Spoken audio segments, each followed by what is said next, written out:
Article 863 or fideikommissary substitution, or also known as indirect substitution. Take note that here, unlike simple substitution nga usa lang ang heir nga mag-inherit, here there are two persons nga mag-inherit. The first heir, also known as the fiduciary or trustee, and he has this obligation or duty to preserve the property and to transmit the whole or part of that property or inheritance to the second heir, who is also known as the fideikommissary or beneficiary or statutory trust. So mana siya ang fideikommissary substitution. So requirement niya is there must be a first heir, and then there must be an obligation clearly imposed upon him to preserve and transmit to a third person the whole or part of the inheritance. So take note na clearly imposed, so nakabutang yun na sa will nga there is this obligation, there is this obligation to preserve and transmit the property.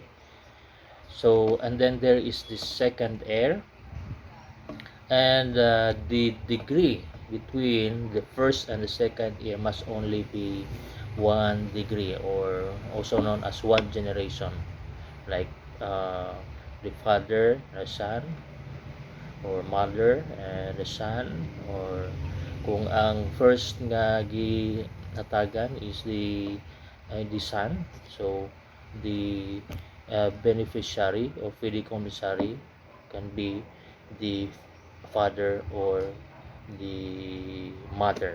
So basta 1 generation apart lang na sila, and both heirs must be alive or at least conceived. So pwede di ay nga buntis pa ang mother, the mother was already given this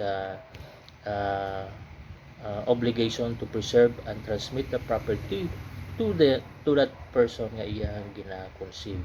So both heirs must be alive or at least conceived.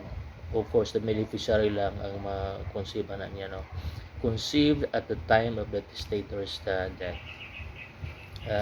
Must be made in an express manner, so it must be stated in the will, and must not burden the legitim. So it does not affect the legitim. This is true for all kinds of substitutions. Kay substitution para lang siya sa free portion. It should not be affecting the legitim. Kay ang legitim is for the compulsory heirs. So compulsory heirs are entitled to the legitim as of the right. So it's not by virtue of any substitution. So automatic ang compulsory heirs entitled sa ilang legitim here, because there is this institution of heirs, so it will affect only the free portion of the property, and it must not be conditional. That's the last requisite.